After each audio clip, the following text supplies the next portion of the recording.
Some of you, you are taking too much time trying to convince people to love you that do not matter.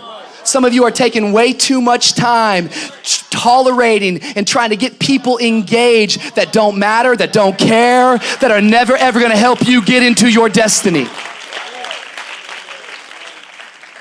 I felt like saying to you this week, if somebody can walk away from your life, let them walk away.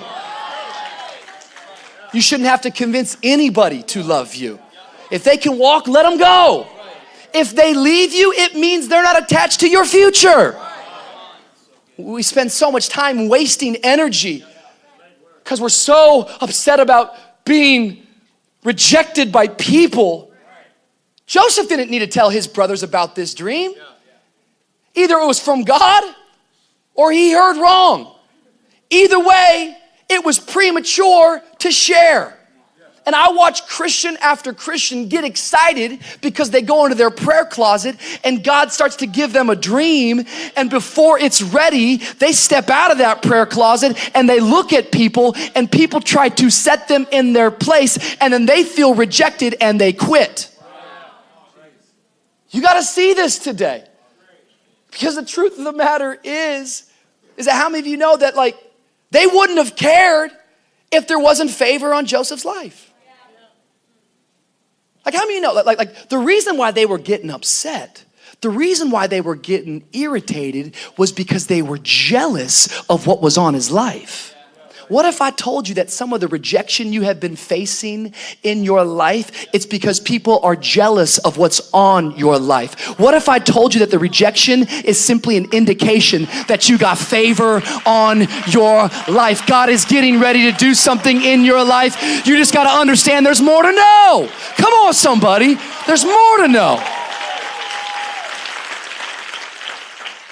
There is more to know. Yet this stuff preaches easy, but it's difficult to live out. Because all of us can go back to moments in our life. Some of you can go right back to your childhood. You're a 40-year-old man, but you still have a moment in your childhood where somebody said something, somebody did something, an event, a circumstance took place, and you dealt with rejection, and it has marked you.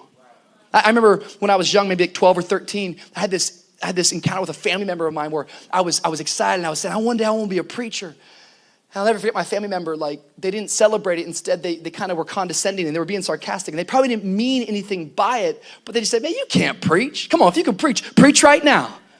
I was like, well, I haven't prepared yet. See, you got to make sure that when rejection hits you, you don't let it get in you.